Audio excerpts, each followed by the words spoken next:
গোলাম মোহাম্মদ কাদিয়ানী বলল, আমি পয়গম্বর, আমি নবী, আমার উপরে ওহী আসে। তো তার সঙ্গে ওই যুগের বড় আলেম মাওলানা আতাউল্লাহ শাহ বুখারী রহমতুল্লাহ আলাইহি তিনি বললেন, আচ্ছা তুমি যে নবুয়তের দাবি করো, এই শক্তি তুমি পাও কই? কয় যে আমার শক্তি তো কোরআন, কোরআনের মধ্যেই আছে আমার কথা। কোথায়? কয় সূরা সফের মধ্যে আছে, ইয়াতি মিন বাদি ইসমুহু আহমদ। ঈসা আলাইহিস সালাম আমার ব্যাপারে ফোরকাস্ট করেছেন, ভবিষ্যৎবাণী দিয়েছেন যে আমার পরে একজন আসবে, তার নাম হবে আহমদ, আমি তো সেই আহমদ। মাওলানা বুখারী বলছেন, বেকুব, ঈসা আলাইহিস সালাম যার কথা বলেছেন তার নাম, ঈসা আলাইহিস সালাম যার কথা বলেছেন তার নাম হলো ফকাত আহমদ, আর তোমার নাম হলো গোলাম আহমদ। তাহলে এতে করে বোঝা যায় ঈসা আলাইহিস সালাম যার কথা বলেছেন তুমি সেই আহমদের গোলাম, তো তুমি নবুয়তের দাবি করো কেন? গোলাম আহমদ কয় যে হুজুর, আমার নামের আগে গোলাম বৈশা একটু সমস্যা হয়েছে, ঠিক, তো গোলামটারে যদি বাদ দেই তাহলে তার আপনি আপত্তি করতে পারেন না, আমি আহমদ থাকি আর আপনি আমার উম্মত হয়ে যান। আমি আমার কথা ঈসা আলাইহিস সালাম বলেছেন। মাওলানা বুখারী বলছেন, দেখো তোমার ফতোয়া অনুযায়ী তুমি বলছো নামের প্রথম অংশ বাদ দিয়া শেষের অংশ নিয়ে তোমার উপর ঈমান আনতে, তাহলে আমি, আমার নাম আতা আল্লাহ, তোমার ফতোয়া অনুযায়ী আমার নামের প্রথম অংশ বাদ দিলাম, আতা গেছে, থাকছে আল্লাহ। আর আল্লাহ হয়ে বলছি তোর মতো গাধারে আমি নবুয়ত দেই নেই। এরপর এই শয়তানের মৌত হলো কোথায়? বলেন কোথায়? পায়খানার ভিতরে। এই কাদিয়ানীরা, গোলাম মোহাম্মদ কাদিয়ানী কাফের, ওরে যারা নবী বলে মানে তারাও কাফের। প্রিয় ভাই সব, পৃথিবীর 48টি মুসলিম দেশ কাদিয়ানীদেরকে নন মুসলিম মাইনরিটি হিসাবে ঘোষণা দিয়েছে রাষ্ট্রীয়ভাবে। সৌদি গভর্নমেন্ট আইন পাশ করেছে, কিয়ামত পর্যন্ত কাদিয়ানীরা মক্কা মদিনায় প্রবেশ করতে পারবে না। বিগত 100 বছরের ভিতরে কোন কাদিয়ানী মক্কা মদিনায় ঢুকতে পারে নাই। আজকে বাংলাদেশে খতমে নবুয়তের আন্দোলন নতুন কিছু নয়, দীর্ঘদিন থেকেই উপমহাদেশে খতমে নবুয়তের আন্দোলন চলছে। এই আন্দোলন চলবে যতদিন পর্যন্ত সরকারের পক্ষ থেকে তাদেরকে নন মুসলিম মাইনরিটি ঘোষণা না করা হচ্ছে, আন্দোলন চলবেই। এদের লাশ রাস্তায় ফেলাই দিবা আর 14 কোটি মুসলমান তাকিয়ে তাকিয়ে দেখবে, তা বিশ্বাস করো না। খতমে নবুয়তের আন্দোলন যারা করেন, এই জাতির 14 কোটি মুসলমানের সমর্থন তাদের পেছনে রয়েছে। কাজী তাদের ব্যাপারে উচ্চবাচ্য কথা বলতে গিয়ে ব্যারিস্টার হন, আইনজীবী হন, যেই হন, খতমে নবুয়তের আন্দোলন যারা করে তাদের ব্যাপারে কথা বলতে গিয়ে মুখ সামনে কথা বলবেন। এদেশের মানুষ শহীদ হয়ে যাবে, কাদিয়ানীদেরকে বরদাস্ত করবে না।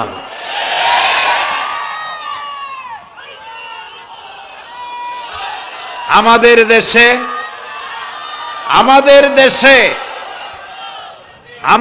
দেশে হিন্দু, থামুন, আমাদের দেশে হিন্দু, খ্রিস্টান, বৌদ্ধ আমাদের দেশের নাগরিক অধিকার ভোগ করে না?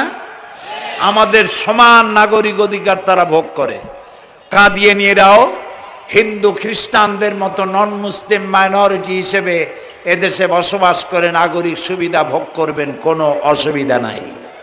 কিন্তু আপনি মুসলমান বলে দাবি করবেন না, শেষ নবী মানবেন না, আমরা এই ব্যাপারে কিয়ামত পর্যন্ত আপোষ করব না। কেবলমাত্র মূর্খ, দালাল, হারামখোর তারাই কাদিয়ানীদের পক্ষ অবলম্বন করতে পারে, ইমানদারেরা পারে না।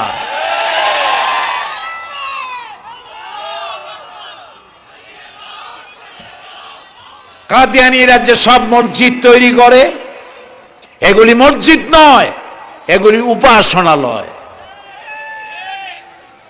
হিন্দুদের মন্দিরকে যেভাবে আমরা সম্মান করি, ওদের উপাসনালয়কেও সম্মান করি। কিন্তু কাদিয়ানীরা যতদিন মুসলমান নামের পরিচয় দিতে থাকবেন, আমরা আমাদের অধিকার আদায়ের জন্য সুশৃঙ্খলভাবে গণতান্ত্রিক পদ্ধতিতে আমরা এই অধিকার আদায়ের চেষ্টা করব। খতম নবুয়তের আন্দোলন কোনো রাজনৈতিক আন্দোলন নয়, এটি আমাদের ইমানের আন্দোলন। যারা আন্দোলন করতেছেন তারা আমাদের ফরজে কিফায়ার দায়িত্ব পালন করছেন। প্রিয় ভাই সব, রাসূলের প্রতি ঈমান আনতে হলে এরকম ঈমান আনতে হবে, তারপরে আর কোন নবী আসবে না।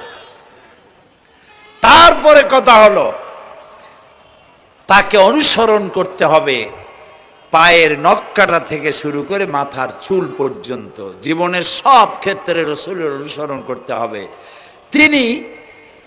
তিনি সেনাপতি ছিলেন, শ্রমিক ছিলেন, পিতা ছিলেন, নানা ছিলেন, স্বামী ছিলেন, ঠিক না?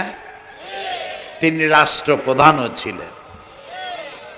আজকে যারা ধর্ম আর রাজনীতি আলাদা করেন তারা মুনাফিক, মুসলমান নয়, তারা কি? মুনাফিক। এই জন্য আমাদেরকে মনে রাখতে হবে নবী করিম সাল্লাল্লাহু আলাইহি সাল্লাম রাষ্ট্র পরিচালনা করেছেন। যারা ধর্ম আর রাজনীতি আলাদা করে তারা মুসলমান হিসাবে আল্লাহর কাছে পরিচিত হতে পারবেন না। প্রিয় ভাই সব,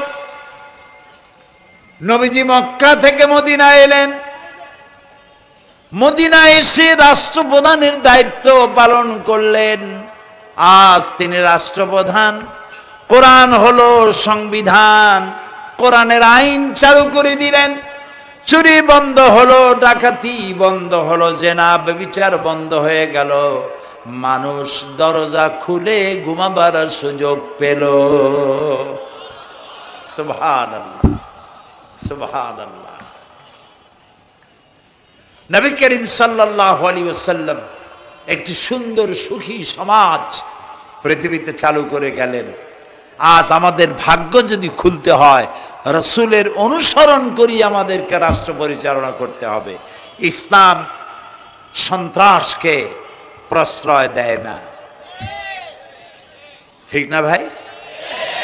আমাদেরকে যারা সন্ত্রাসী বলে, ওরাই তো সন্ত্রাসের দাদা, ওরা সন্ত্রাসের জন্মদাতা। আমাদেরকে সন্ত্রাসী বলো? আমি আমেরিকায় বক্তব্য করেছি, লন্ডনে বক্তব্য করেছি, আমি তাদেরকে বলছি তোমরা আমাদেরকে সন্ত্রাসী বলো?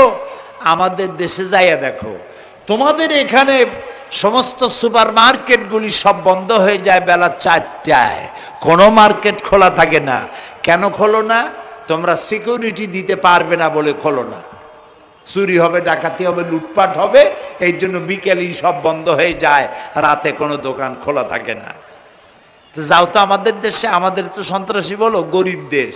আমাদের দেশের বাবুরহাটে, নরসিংদীর কাছে বাবুরহাট, যেটাকে এই দেশের ম্যানচেস্টার বলা হয়, সারা রাত কোটি কোটি শত কোটি টাকার কাপড় চোপড় বেচা কিনা হয়, পুলিশের গন্ধ খুঁজে পাওয়া যায় না, সারা রাত বেচা কিনা হয়। গ্রামের বাজারগুলি যায় দেখেন আমাদের দেশে, যশোরে, খুলনায়, উত্তরবঙ্গে রাত 2টা 2:30 পর্যন্ত বেচা কিনা হয়, ঠিক না? এই যে আমাদের দেশে আল্লাহর মেহেরবানি, এবারে যে ঈদের সময় ঈদ আর পূজা একসাথে হইল, মুসলমান মেয়েরা, হিন্দু মেয়েরা সোনা দানা গলায় পরিয়া, হাতে পরিয়া, তারপরে বাজার ঘাট ঈদের কেনাকাটা, পূজার কেনাকাটা করছে, কোনো অসুবিধা হয় নাই, ঠিক না? আল্লাহর মেহেরবানি র্যাবে জি যা করার করছে।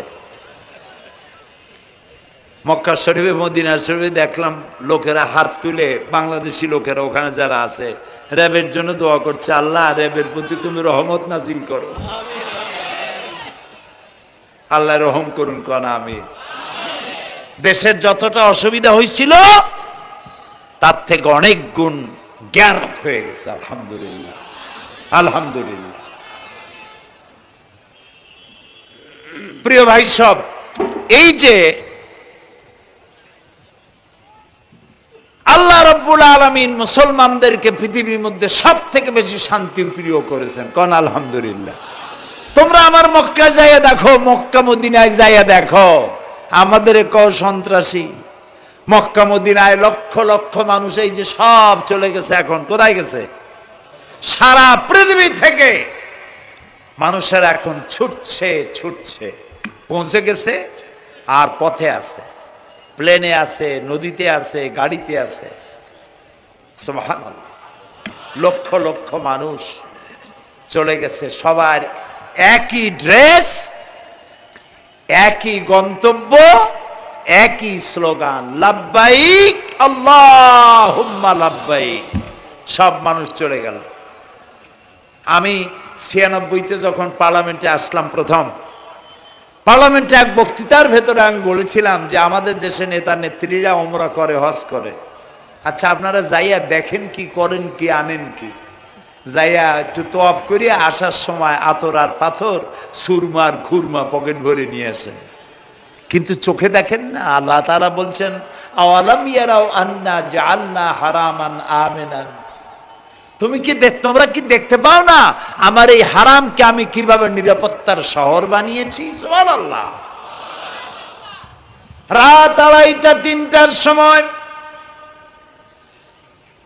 চাঁদের মতো সুন্দরী যুবতী মেয়ে একাকিনী, কোন পুরুষ সঙ্গী ছাড়া নিজের ডেরা, নিজের তাবু ফেলে কাবা শরীফের ভিতরে এসে গেল।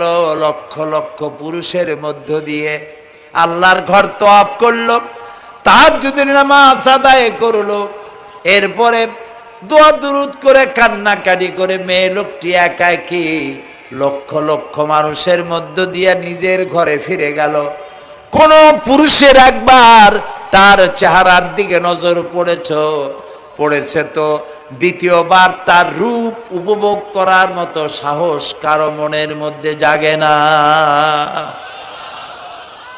হাজার বছরের ইতিহাস, মক্কা থেকে, মদিনা থেকে, আরাফাত থেকে, মুজদালিফা থেকে, মিনা থেকে একটা নারী লাঞ্ছিতা হয়েছে, ধর্ষিতা হয়েছে, অপমানিতা হয়েছে, এর ইতিহাস নয়। প্রিয় ভাই সব, প্রসঙ্গক্রমে এই টঙ্গী লক্ষ লক্ষ লোকেদের সমাবেশ হয়, আলহামদুলিল্লাহ বলে। হতেই পারে তাবলিগি জামাতের ভাইয়েরা এখানে উপস্থিত হন, সারা দেশ থেকে, বিভিন্ন দেশ থেকেও লোকজন আসে, এক জায়গায় বসে আল্লাহ বিল্লাহ করে, মোনাজাত করে। এটা মনে আসলো তাই বলতেছি। কেউ কেউ এটাকে খুব বাড়াবাড়ি করেন। সে বাড়াবাড়িটা হলো, কেউ কেউ বলেন আরাফাতের পরেই দ্বিতীয় এই সমাবেশ। এই বেয়াদবি শব্দটা কেউ উচ্চারণ করবেন না আল্লাহর হস্তে। কোথায় টঙ্গী, কোথায় আরাফাত, আর কোথায় টঙ্গী? কি এর সাথে আপনি কি মিলান? আপনি বলুন এখানে লক্ষ লক্ষ লোক হয়েছে, আমরাও দেখতে পাচ্ছি লক্ষ লক্ষ লোক হয়, কিন্তু আপনি কেন দ্বিতীয় সমাবেশ বলেন? কেন আপনি আরাফাতের ময়দানের পরে এই কথা বলেন? মহা গুনাহ, মহা বেয়াদবি। আরাফাতে যাওয়া ফরজ, টঙ্গীতে আসা নফল নয়। আপনি কিসের সাথে কি তুলনা করেন? জিন্দিগিতে এই চিন্তা করবেন না। কিছু কিছু লোক আছে গ্রামের মধ্যে, অবশ্য কোনো আলেম, কোনো মুরব্বীরা এইসব কথা বলেন না। মূর্খ যারা, তারা এই ধরনের কথা ছড়াইছে গ্রামে। 3 বার টঙ্গীতে আসতে পারলে 1 হজের সওয়াব হয়। বলেন নাউজুবিল্লাহ। শুধু 3 বার না, কিয়ামত পর্যন্ত লোকের এখানে আসতে থাকলে আরাফাতের ময়দানে 1 সেকেন্ডের যে সওয়াব হবে তাও হবে না।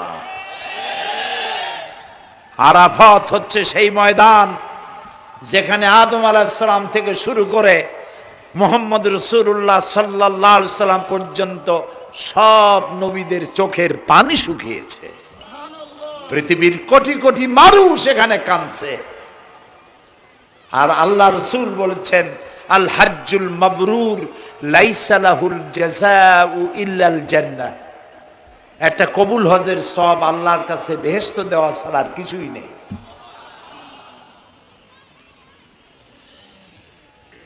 মান হাজ্জা লিল্লাহ ফালাম ইয়ারফুস ওয়ালাম ইয়াফসুক রাজা কায়াউমিন ওয়ালাদাতহু উম্মুহু, রাওয়াহুল বুখারী। বুখারী শরীফের হাদিস।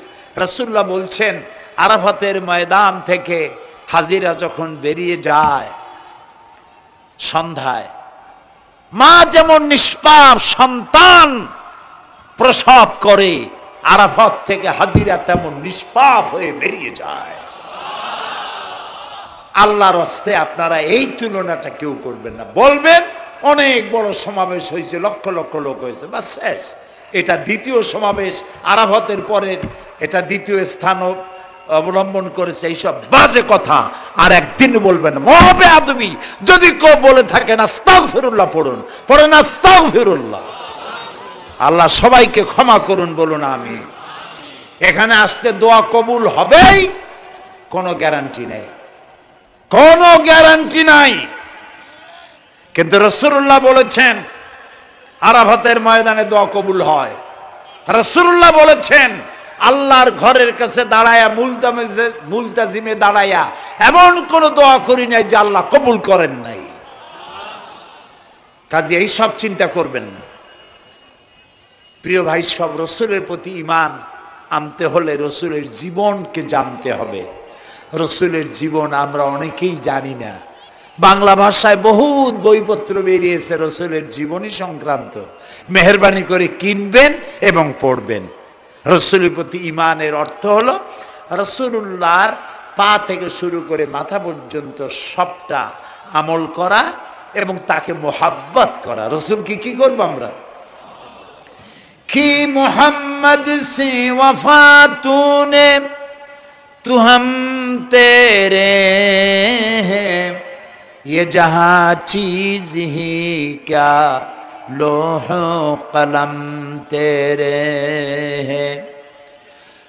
মোহাম্মদ সাল্লাল্লাহু আলাইহি সাল্লামের সঙ্গে যদি তুমি মহব্বতের কানেকশন জুড়িয়ে দিতে পারো, তার অনুসরণ আর অনুকরণ যদি করতে পারো, আকাশ আর জমিন তো দূরের কথা, লৌহ কলম পর্যন্ত আল্লাহ তোমার জন্য করে দেবে। নবী করিম সাল্লাল্লাহু আলাইহি সাল্লামের উপর ঈমান আনার অর্থ হলো তার অনুসরণ অনুকরণ করা। 3 নম্বরে ওয়াতুজাহিদুনা ফি সাবিলিল্লাহি বিআমওয়ালিকুম ওয়া আনফুসিকুম, আল্লাহর রাস্তায় লড়াই করো জান দিয়া আর মাল দিয়া। কি দিয়ে কোন তো? জান দিয়া আর মাল দিয়ে। আমরা কিন্তু বলি হুজুর আসি আসি আপনার সাথে, আপনার পিছনে আসি, জানটা দিয়ে দেব। এই মানুষরা খুব চালাক। আপনি জান দিলে তো মাল থেকে যাবে। আগে দেবেন কি মাল, পরে দেবেন জান। মাল দিতে হবে, জান দিতে হবে আল্লাহ দ্বীন প্রতিষ্ঠার জন্য। রাসূলুল্লাহ জীবন দিয়ে, সাহাবায়ে কেরাম জীবন দিয়েছেন, রাসূলুল্লাহ রক্ত দিয়েছেন, দান দান মোবারক শহীদ হয়েছে। আমি দেখেছি ওহদের মাঠে, আমি ওহদে যখন সফর করেছি, আল্লাহ বহুবার নিয়েছেন আলহামদুলিল্লাহ। আমাকে সেখানকার একজন আলেম মদিনার, তিনি আমাকে নিয়ে গেলেন ওহদে বেশ কয়েক বছর আগে। ওহদে গিয়ে দেখলাম, আমাকে দেখালো যে নবী করিম সাল্লাল্লাহু আলাইহি সাল্লামের যেখানে দান শহীদ হয়ে গিয়েছিল, দাঁত মোবারক শহীদ হয়েছে, রাসূলুল্লাহ বেহুশ হয়ে পড়ে গেছিলেন। তাকে হযরতে আবু বকর, হযরত ওমর, হযরত ওসমান এই 3 জনে উঁচু করে নিরাপদ জায়গায় নেওয়ার জন্য দৌড়াচ্ছিলেন। পাহাড়ের উপরে যখন উঠতেছিলেন, ওই তিনজন রসুলকে ঘাড়ে করে নিয়ে উঠতেছেন। পাহাড় তখন কাঁপতেছিল, পাহাড় কাঁপতেছে, এত বড় কাঁপন উঠেছে পাহাড়ের। পাহাড় সেই এলাকা থেকে কাগজ কাটলে, কেচি দিয়ে কাগজ কাটলে যেমন রেজা রেজা হয়ে যায়, আমার নিজের চোখে আমি দেখলাম। তিনি আমাকে দেখালেন এই সেই এলাকা যেখানে রসুলকে উঠানো হয়েছিল। পাহাড় আল্লাহর ভয়তে কাঁপতেছিল তরতর করে। সেই উঁচা জায়গা, একটা বিশ্রামের মতো জায়গা পাহাড়ের মধ্যে, সেইখানে তাকে নিয়ে যখন রসুলকে যখন শোয়ানো হচ্ছিল, পাহাড় কাঁপতেছে। নবী করিম সাল্লাল্লাহু আলাইহি সাল্লাম তখন বলছেন, উসবুতি ইয়া জিবাল, উসবুতি ইয়া জিবাল, ইন্নাকা আলাইয়া নবিয়ান ওয়াস সিদ্দিকিন ওয়াস শাহীদাইন। হে পাহাড়, উসবুতি ইয়া জিবাল, হে পাহাড় থেমে যা, তোর উপর আল্লাহর নবী, তোর উপরে সিদ্দিক আর দুইজন শহীদ দাঁড়িয়ে আছে, থেমে যা। পাহাড় থেমে গেল। সিদ্দিক হযরত আবু বকর, দুইজন শহীদ তোর উপরে, হযরতে ওমর, হযরতে উসমান রাদিয়াল্লাহু তাআলা আনহুমা। কবে শহীদ হবে? রাসূলুল্লাহ আজকে বলতেছেন তোর উপরে দুইজন শহীদ দাঁড়িয়ে আছে। এইভাবে কষ্ট করেছেন নবীজি, ক্ষুধায় কষ্ট করেছেন, যুদ্ধ করেছেন। তবে সেই যুদ্ধ আক্রমণাত্মক ছিল না, ডিফেন্সিভ ছিল। আক্রমণকে প্রতিহত করার জন্য তিনি লড়েছেন। প্রিয় ভাই সব, এত কষ্ট করার পর তিনি যে দিন কায়েম করে গিয়েছিলেন, আল্লাহ তাআলা বলছেন, অতুজাহিদুনা ফি সাবিলিল্লাহি, আল্লাহর রাস্তায় লড়াই করো জান দিয়ে আর মাল দিয়ে আমার দ্বীনকে প্রতিষ্ঠা করার জন্য। যদি তোমরা ইসলাম বুঝে থাকো, এরই মধ্যে তোমাদের জন্য কল্যাণ নিহিত রয়েছে। সুবহানাল্লাহ বলেন, এরই মধ্যে কল্যাণ। সুতরাং শুধু টুপি মাথায় দিয়ে নামাজ পড়লেই হবে না, নামাজও পড়তে হবে, আল্লাহর হুকুম হাকাম মানতে হবে, রোজাও রাখতে হবে, হজও করতে হবে, যাকাতও দিতে হবে, স্ত্রীকে পর্দায় রাখতে হবে, আমলে আখলাকে, সিরাতে সুরাতে, চলনে বলনে, ব্যবসায় বাণিজ্যে, বক্তৃতায়, রাজনীতি, অর্থনীতি, সমাজনীতি, সব জায়গায় আল্লাহ এবং রসুলের পূর্ণাঙ্গ আনুগত্য করার নামই হলো মুসলমান হয়ে যাওয়া। সুবহানাল্লাহ। এই মুসলমান হইতে পারবো আমরা? আল্লাহ যেন তৌফিক দেয়, কোন আমিন। সবাই বলেন আমিন। আমি এখন আপনাদের নিয়ে মোনাজাত করব। মোনাজাতের আদব বসা, দাঁড়ানো ভাইয়ের একটু বসেন। এই যত মানুষ দাঁড়ায় আছেন, মেহেরবানি করে একটু বসেন। আমি কিন্তু একবারও বলিনি আপনারা বসেন। দাঁড়ানো ভাইরা মেহেরবানি করে বসেন, মোনাজাত করব আপনাদের নিয়ে। প্রায় 2 লক্ষ লোক মারা গেছে ভূমিকম্পে, আর 1 লাখের উপরে নিখোঁজ। তাদের জন্য দোয়া করবেন না? যে আল্লাহ আমাদের বাঁচাই দিলেন, তার জন্য দোয়া শুকর আদায় করবেন না? সুতরাং বসেন, বসতে বলছি, দাঁড়াতে বলিনি। মোনাজাতের জন্য সবাই বসেন, আর একটু জোরে সরে জিকির করেন, লা ইলাহা লা ইলাহা।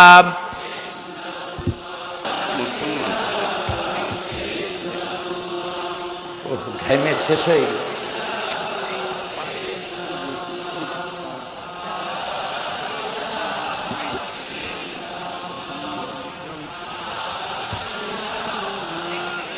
বয়স কত? 18-20। বাড়ি কোথায়?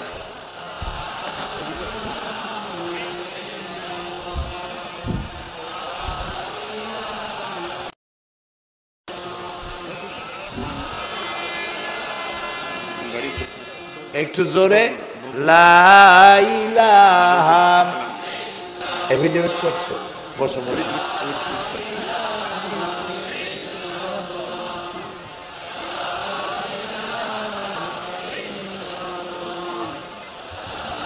আচ্ছা, আমি তো মোনাজাতের কথা বলছি।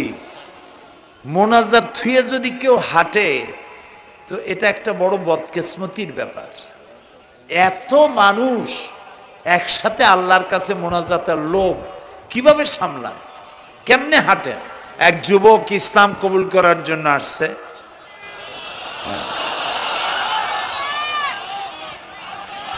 টঙ্গিতেই থাকো,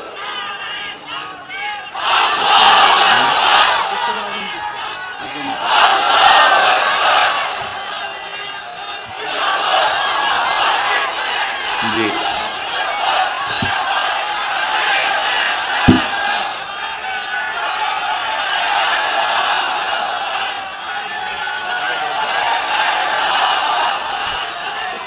এই ছেলেটি বাড়ি হলো বগুড়ায়, থাকে উত্তরায়। এই ছেলের বাপের নাম শ্রী সুধীর চন্দ্র সরকার, আর তার নাম হলো চঞ্চল কুমার সরকার। বর্তমান নাম পছন্দ করেছে বশির উদ্দিন। বলো লা ইলাহা ইল্লাল্লাহু মুহাম্মাদুর রাসূলুল্লাহ। আল্লাহ ছাড়া কোনো ইলাহ নাই, মাবুদ নাই, উপাস্য নাই। মুহাম্মদ সাল্লাল্লাহু আলাইহি ওয়াসাল্লাম আল্লাহর প্রেরিত রাসূল। আশহাদু আন লা ইলাহা ইল্লাল্লাহু ওয়াহদাহু লা শারীকা লাহু ওয়া আশহাদু আন্না মুহাম্মাদান আবদুহু ওয়া রাসূলুহু। আমি সাক্ষ্য দিচ্ছি আল্লাহ ছাড়া কোনো ইলাহ নাই, মাবুদ নাই, উপাস্য নাই। তিনি এক, তিনি একক, তার কোনো অংশীদার নাই।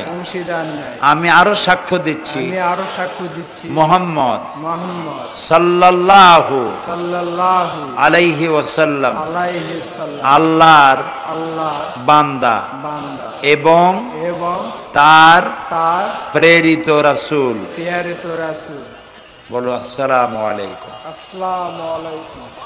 আপনারা জবাব দেন।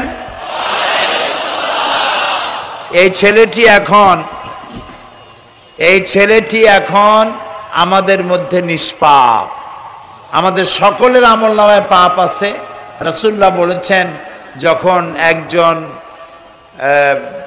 মুশরিক ইসলাম কবুল করে, কালেমা পড়ে, বিশ্বাস করে, অর্থ সহকারে উচ্চারণ করে, তার পিছনের সমস্ত গুনাহ খাতাকে আল্লাহ তাআলা মাফ করে দেন। সুতরাং আমরা তার জন্য দোয়া করি, আল্লাহ যেন তাকে খাঁটি মুসলমান বানায় দেন। আমরা সবাই বলি আমিন। বস। প্রিয় ভাই সব, মোনাজাতের পর এশার আজান হবে।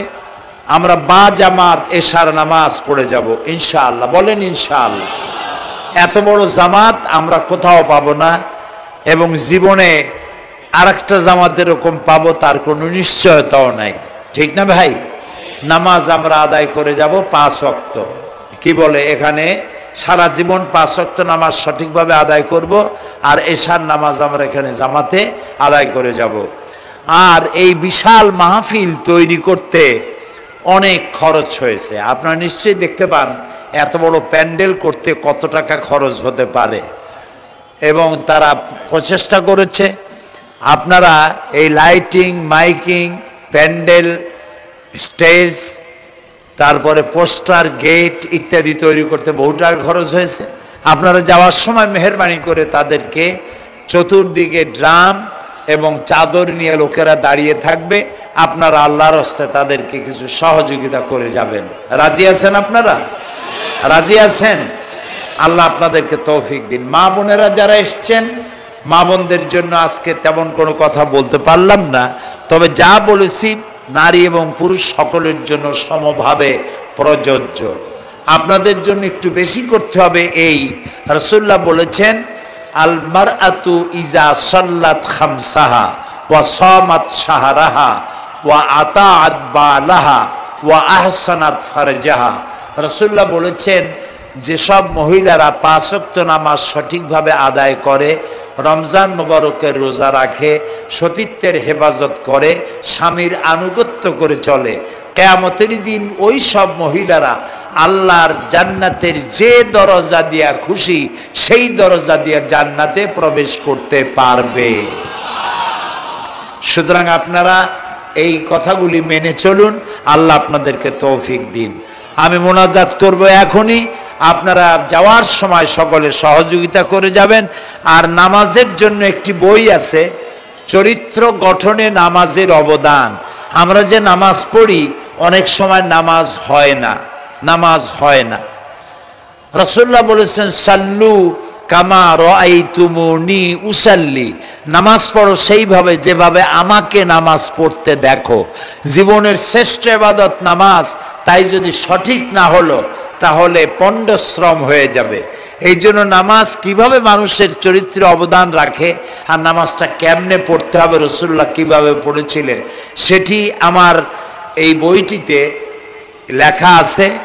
এটি চরিত্র গঠনের নামাজের অবদান। এখানে লাইব্রেরি আসছে, কোথায় আপনারা খুঁজে বের করে সেটা নিয়ে যাবেন। আর একটি হলো সূরা লোকমান। সূরা লোকমানের 2টা রুকুর তাফসীর করেছিলাম আমি চট্টগ্রামে, মাত্র 2 রুকুর তাফসীর। এই 2 রুকুর তাফসীর 5 দিনে শোনার পর 48 জন হিন্দু বৌদ্ধ মুসলমান হয়ে গিয়েছিল। যাকাত সম্পর্কে, মা বাপের অধিকার সম্পর্কে হযরতে লোকমান তার সন্তানকে যে নসিহত করেছে, সেই নসিহত 9টা নসিহত ছিল। ওই নসিহতগুলি আল্লাহর এত পছন্দ হয়েছে যে আল্লাহ তাআলা নিজে লোকমানের নসিহত কোরআন শরীফ উঠায় দিয়েছে। সুবহানাল্লাহ। সুতরাং আমার নিজের, আমার সন্তানদের ভালো করার জন্য এই নসিহতগুলি দরকার। এটির নাম যারা ক্যাসেট থেকে উদ্ধার করেছে, নাম হলো তাফসিরে সাঈদী লোকমান এবং সূরা লোকমান। এ পর্যন্ত 4টা তাফসির বেরিয়েছে তাফসিরে সাঈদী নামে, যেগুলি আমি তাফসির করেছি চট্টগ্রামে। সেগুলি, এসব বই ওখানে পাওয়া যাবে। এই বইগুলি আপনারা লাইব্রেরি থেকে, এখানে মোবাইল লাইব্রেরি এসছে ঢাকা শহর থেকে, সন্ধান করে আপনারা নিয়ে যাবেন। আল্লাহ তাআলা আপনাদেরকে তৌফিক দান করুন। যাওয়ার সময় মাহফিলকে সাহায্য করে যাবেন আর নামাজে সালাতুল ইশা আদায় করে যাবেন। আল্লাহুম্মা